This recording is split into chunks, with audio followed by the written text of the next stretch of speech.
आप देख रहे हैं इंडिया टाउन न्यूज, भारत की बात। नमस्कार, आप देख रहे हैं इंडिया टाउन न्यूज और मैं हूं आपके साथ निशा। स्वागत है आपका हमारे खास बुलेटिन दुर्ग भिलाई की खबरों में। तो चलिए बुलेटिन की शुरुआत करते हैं, पर उससे पहले एक नजर आज की हेडलाइंस पर। भिलाई में विकास कार्यों की जमीनी पड़ताल, आयुक्त ने दिखाई सकती, अवैध निर्माण पर चलेगा निगम का डंडा।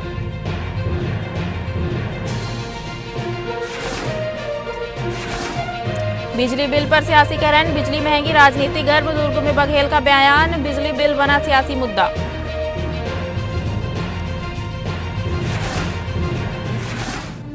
शिक्षा के साथ संस्कार की पाठशाला, नए सत्र में बदली स्कूलों की सुबह, विद्यालय परिसर उत्साह से सराबोर नजर आए।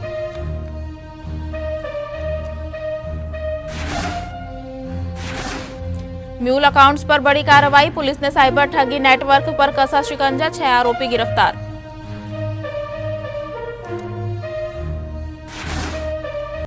भिलाई नगर निगम अब विकास कार्यों में देरी और अवैध निर्माण को लेकर किसी भी तरह की ढिलाई के मूड में नहीं है। निगम आयुक्त राजीव कुमार पांडे ने जोन 3 मदर टेरेसा नगर क्षेत्र का दौरा कर निर्माण कार्यों की हकीकत परखी और अधिकारियों को साफ संदेश दिया कि विकास कार्य समय पर पूरे हो, वही अतिक्रमण और यातायात बाधित करने वालों पर सख्त कार्रवाई की जाए। आयुक्त राजीव कुमार पांडे ने जोन 3 क्षेत्र के विभिन्न स्थलों का निरीक्षण करते हुए निर्माणाधीन आकांक्षी शौचालय, सार्वजनिक शौचालय, पुल निर्माण और अन्य नागरिक सुविधाओं से जुड़े कार्यों की प्रगति का जायजा लिया। उन्होंने अधिकारियों को सभी कार्य गुणवत्ता के साथ तय समय सीमा में पूरा करने के निर्देश दिए। निरीक्षण के दौरान आयुक्त ने पावर हाउस छावनी थाना के सामने स्थित लाल मैदान का अवलोकन कर आवश्यक सुझाव दिए। फल मंडी क्षेत्र में पूर्व से संचालित सार्वजनिक शौचालय की व्यवस्था देखी और साफ सफाई बनाए रखने, पानी की बर्बादी रोकने और नलों में टोटी लगाने के निर्देश दिए। निरीक्षण के दौरान आयुक्त ने सड़क पर निर्माण सामग्री रखकर आवागमन बाधित करने वालों के खिलाफ कार्रवाई के निर्देश दिए। साथ ही नालियों के ऊपर स्लैब डालकर किए गए अतिक्रमण को गंभीर मामला बताते हुए ऐसे सभी अवैध स्लैब हटाने और तोड़ने की कार्रवाई सुनिश्चित करने को कहा।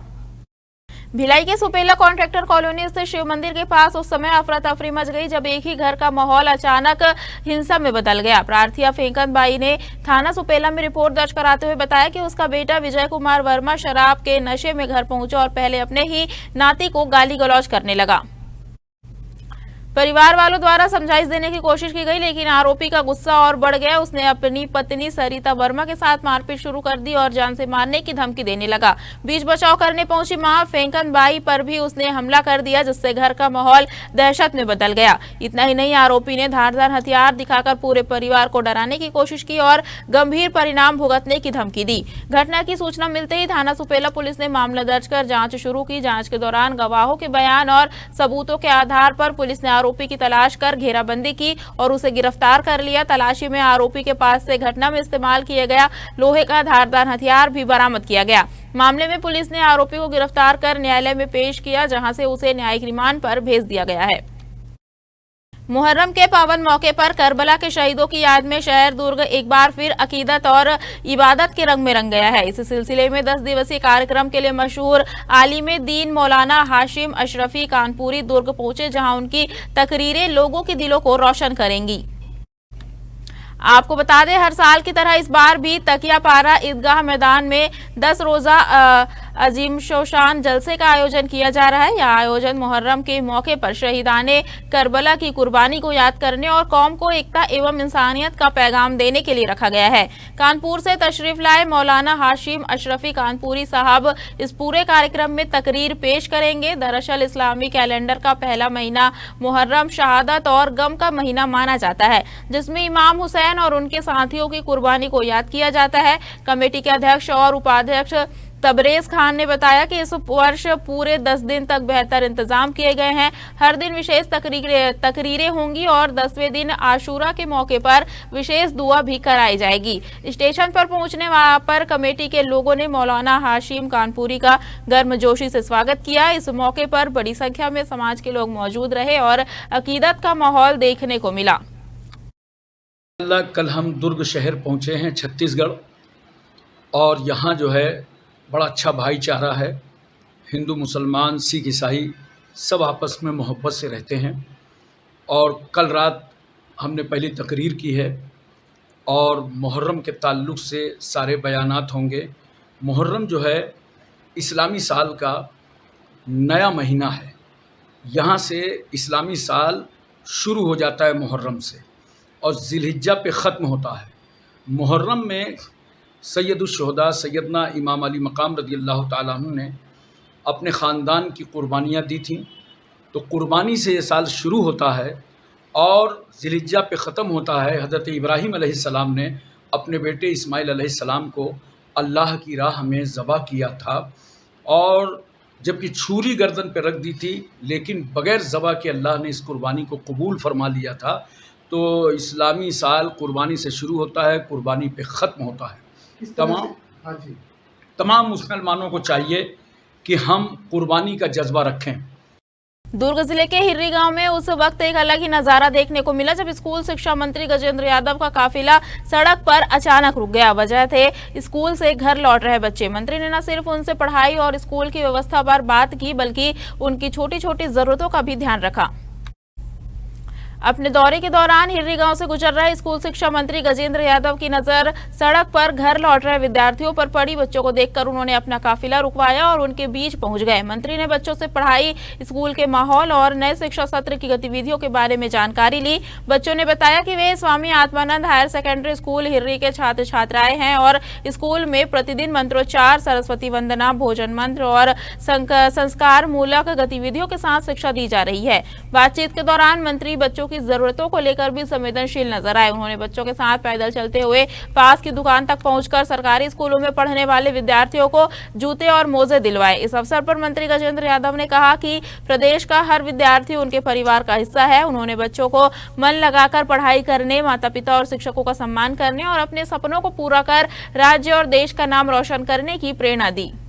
केंद्र सरकार के 12 वर्ष पूर्ण होने के उपलक्ष्य में दुर्ग नगर निगम द्वारा शुरू किए गए 3 दिवसीय वृहद पंजीयन शिविर का आगाज तो बड़े उद्देश्य के साथ हुआ, लेकिन पहले दिन तस्वीर कुछ अलग नजर आई। एक और विभिन्न विभागों के स्टॉलों पर जन कल्याणकारी योजनाओं की जानकारी देने की तैयारी पूरी थी, तो दूसरी ओर लाभ लेने पहुंचने वाले लोगों की संख्या अपेक्षा से काफी कम रही। दरअसल प्रशासन और जनप्रतिनिधि योजनाओं को अंतिम व्यक्ति तक पहुंचाने की बात कर रहे हैं, लेकिन पहले दिन सभागार में खाली कुर्सियां लोगों की जागरूकता और पहुंच को लेकर कई सवाल छोड़ गई। 18 से 20 जून तक चलने वाले इस विशेष शिविर में केंद्र और राज्य सरकार की विभिन्न हितग्राही मूलक योजनाओं के लिए पंजीयन की व्यवस्था की गई है। विभिन्न विभागों ने अपने अपने स्टॉल लगाए हैं, जहाँ नागरिकों को योजनाओं की जानकारी देने के साथ पात्र लोगों का ऑन द स्पॉट रजिस्ट्रेशन भी किया जा रहा है। इस दौरान शिविर के शुभारंभ अवसर पर विधायक ललित चंद्राकर, महापौर अलका बाघमार और कलेक्टर अभिजीत सिंह ने स्टॉलों का निरीक्षण कर व्यवस्थाओं का जायजा लिया। अधिकारियों ने दावा किया कि शिविर के माध्यम से अधिक लोगों को सरकारी योजनाओं से जोड़ा जाएगा। हालांकि पहले दिन आम नागरिकों की उपस्थिति अपेक्षाकृत कम रही। ऐसे में अब प्रशासन के सामने सबसे बड़ी चुनौती योजनाओं की जानकारी को लेकर लोगों तक पहुंचाने और अधिक से अधिक हितग्राहियों को शिविर तक लाने की होगी। 3 दिवसीय वैशाली निगम में शिविर लगाया गया। इसका एक ही मकसद है कि जन योजना कल्याण जो नीचे तक पहुंचे, लोगों को जानकारी हो और सभी विभाग का जो मतलब क्षेत्र है वो एक ही जगह मिल जाए और आम लोगों को भटकना ना पड़े। सभी योजना, सभी विभाग एक साथ मिलने के कारण लोगों का काम आसानी हो जाता है। उनका कोई समस्या रहता है, वो समस्या यहाँ पे दूर हो जाता है। और समस्या कई प्रकार, कुछ समस्या होता है जो तुरंत दूर किया जाता है, कुछ समस्या होता है जिसमें समय लगता है, तो समय लगता है उसमें समय बता दिया जाता है। और कुल मिला के शिविर लगाने की योजना है कि नरेंद्र मोदी जी का जो 12 साल जो बेमी साल है, उसमें आम जनमानस के लिए जो योजना जो जनता के लिए दिए हैं, वो योजना सही मायने में लोगों तक पहुंच रहा है कि नहीं पहुंच रहा है। कोई वंचित अगर है, उस वंचित को उसका योजना का लाभ मिले। 12 वर्ष पूरे होने के उपलक्ष्य में ये 3 दिवसीय शिविर का शुभारंभ यहाँ पर दुर्ग निगम सभागार में किया गया है। जो भी केंद्र शासन की और राज्य शासन की योजनाएं हैं, उसमें कई बार ऐसा देखने को मिलता है कि कोई व्यक्ति पात्र होते हुए भी किन्हीं कारणों से छूट गया, चाहे योजना की जानकारी न मिल पाई हो, चाहे वो किसी शिविर में नहीं आ पाया, शासन प्रशासन उस तक नहीं पहुंच पाया। तो ऐसे जो भी व्यक्ति हैं वो यहाँ पर आकर के अपना पंजीयन करा सकते हैं। शासन के सभी विभागों के अधिकारी कर्मचारी यहाँ पर मौजूद हैं और योजनाओं की जानकारी यहाँ पर उपलब्ध है। तो जो भी व्यक्ति हैं वो इसमें 3 दिवसीय शिविर में आकर के लाभ उठा सकते हैं और योजनाओं के लिए अपना पंजीयन करवा सकते हैं। 12 साल पूर्ण होने पर विश्वास, विकास और जन कल्याण योजना के तहत ये शिविर लगाया गया है। 3 दिवसीय शिविर है ये, जिसमें लोगों को जो छोटी छोटी समस्याएं हैं और जो फायदा मिलना चाहिए हितग्राहियों को, उसके लिए लगाया गया है। और आज ये पहला दिन है और मेरा कमिश्नर साहब से बात हुई है कि इसको सूचना को प्रचारित किया जाए। जो शिविर लगाया गया है इसको प्रचारित किया जाए अपने जो निगम की गाड़ियां होती हैं उसके माध्यम से, ताकि लोग ज़्यादा से ज़्यादा फायदा ले सकें। वक्त हो चुका है छोटे से ब्रेक का। बने रहिए इंडिया टाउन न्यूज के साथ। क्या आप बाल झड़ने से परेशान हैं? अब अपनाइए प्रकृति की शक्ति, पाइए घने चमकदार बाल और खूबसूरत दमकती त्वचा। प्रकृति का वरदान Rukhsana shine herbal beauty combo kit, प्राकृतिक जड़ी बूटियों से तैयार। अब पाइए खूबसूरत चमकते बाल और त्वचा। हर्बल गुणों से भरपूर ये कॉम्बो आपके बालों और त्वचा की देखभाल में मदद करता है। अब उपलब्ध Amazon, फ्लिपकार्ट और नीचे दिए गए लिंक पर अभी ऑर्डर करें और हर्बल केयर का अनुभव लें। छत्तीसगढ़ के शासकीय स्कूलों में नए शिक्षा सत्र 2026-27 की शुरुआत केवल किताबों और कक्षाओं तक सीमित नहीं रही, बल्कि विद्यार्थियों को भारतीय संस्कृति और नैतिक मूल्यों से जोड़ने की नई पहल भी शुरू हुई है। शाला प्रवेशोत्सव के पहले दिन नवप्रवेशी बच्चों का तिलक लगाकर स्वागत किया गया और विद्यालय परिसर उत्साह से सराबोर नजर आए। अब प्रदेश के सभी सरकारी स्कूलों में हर दिन की शुरुआत प्रार्थना सभा से होगी। राष्ट्रगान, राष्ट्रगीत, सरस्वती वंदना और गुरु मंत्र के साथ विद्यार्थियों को अनुशासन, एकाग्रता और सकारात्मक सोच का संदेश दिया जाएगा। स्कूल शिक्षा विभाग की नई व्यवस्था के तहत सांस्कृतिक और नैतिक गतिविधियों को भी दैनिक दिनचर्या का हिस्सा बनाया गया है। यही नहीं, मध्याह्न भोजन से पहले विद्यार्थी सामूहिक रूप से भोजन मंत्र का उच्चारण करेंगे, जबकि छुट्टी के समय राज्य गीत, गायत्री मंत्र और शांति मंत्र का वाचन किया जाएगा। शिक्षा के साथ संस्कारों के इस समन्वय को विद्यार्थियों के सर्वांगीण विकास की दिशा में महत्वपूर्ण कदम माना जा रहा है। आपको बता दें, नए सत्र के पहले दिन विद्यार्थियों को निःशुल्क पाठ्य पुस्तकों का वितरण भी किया गया। वहीं अधिक से अधिक बच्चों को स्कूलों से जोड़ने के लिए प्रदेश भर में 27 जून तक 12 दिवसीय शाला प्रवेशोत्सव अभियान चलाया जा रहा है। छत्तीसगढ़ में लगातार बढ़ते बिजली बिल, पेट्रोल, डीजल और गैस सिलेंडर की कीमतों को लेकर सियासी पारा चढ़ गया है। पूर्व मुख्यमंत्री भूपेश बघेल ने दुर्ग के राजीव भवन में प्रेस वार्ता कर भाजपा सरकार पर तीखा हमला बोला। उन्होंने मुख्यमंत्री विष्णुदेव साय को नींद से जागने की सलाह देते हुए जनता की परेशानियों को लेकर सरकार को घेरा। आपको बता दें, छत्तीसगढ़ में बढ़ती महंगाई और लगातार बढ़ रहे बिजली बिलों को लेकर पूर्व मुख्यमंत्री भूपेश बघेल ने सरकार पर बड़ा हमला बोला। उन्होंने कहा कि 2.5 साल में 5 बार बिजली दरों में वृद्धि हुई है, जिससे आम जनता, किसान, छात्र और शिक्षक सभी प्रभावित है। बघेल ने आरोप लगाया कि 31% तक बिजली दरों में बढ़ोतरी सीधे तौर पर केंद्र सरकार की नीतियों का परिणाम है। प्रेस वार्ता के दौरान उन्होंने यह भी कहा कि स्कूलों में बिजली की समस्या बनी हुई है, जिससे पढ़ाई प्रभावित हो रही है और बच्चे परेशान है। पूर्व मुख्यमंत्री ने सिर्फ बिजली मुद्दों पर ही नहीं, बल्कि धार्मिक और सामाजिक मुद्दों पर भी भाजपा को घेरा। उन्होंने राम मंदिर से जुड़े कथित चोरी के मामले पर सरकार और संबंधित संगठनों की चुप्पी पर सवाल उठाते हुए कहा कि जो लोग हर मुद्दे पर मुखर रहते हैं, वे इस मामले में क्यों शांत हैं। अब सवाल यह है कि जनता के बिजली बिल में बढ़ता करंट कब थमेगा और सियासत की ये गर्मी कब ठंडी होगी, या फिर आने वाले दिनों में यह टकराव और तेज होगा। बिल में 5वीं बार वृद्धि की गई है।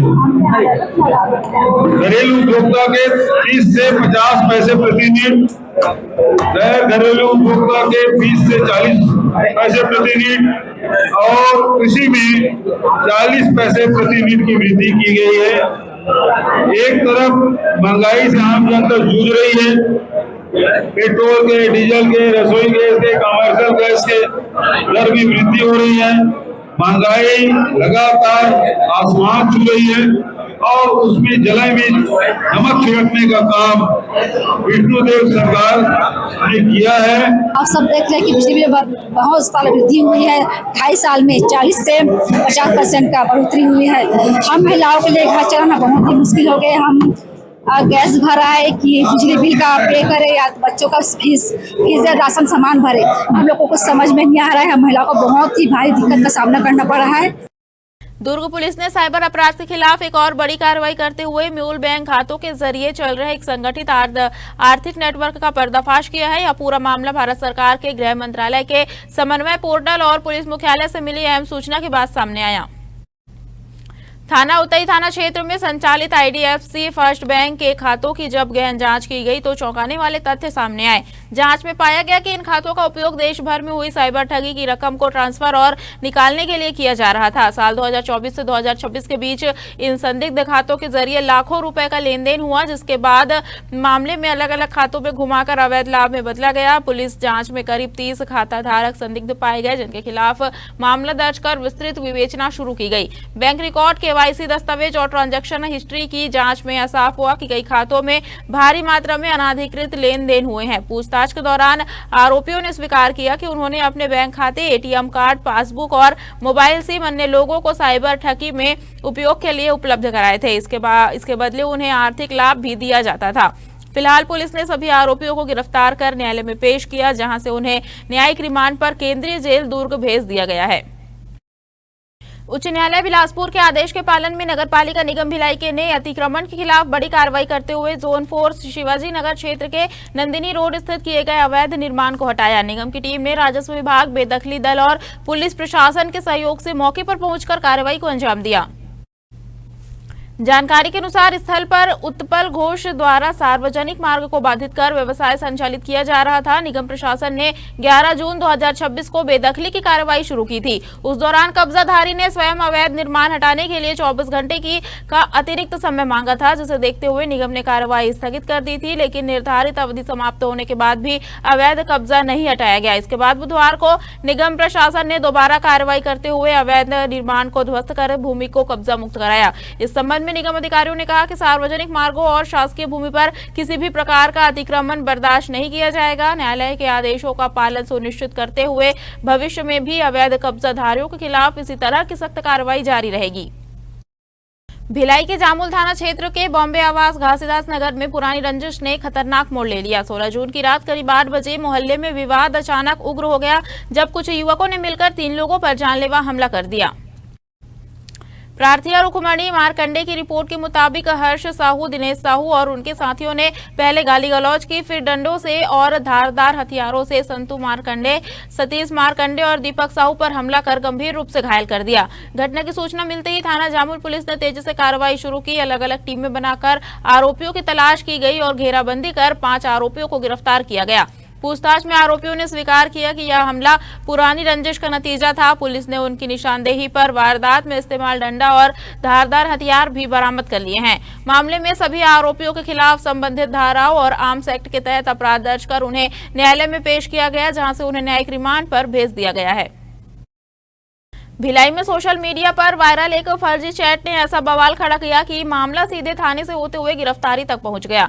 दरअसल पूर्व मुख्यमंत्री भूपेश बघेल से जुड़ी कथित फोटोशॉप्ड चैट इंस्टाग्राम पर डालना एक सोशल मीडिया इन्फ्लुएंसर को भारी पड़ गया।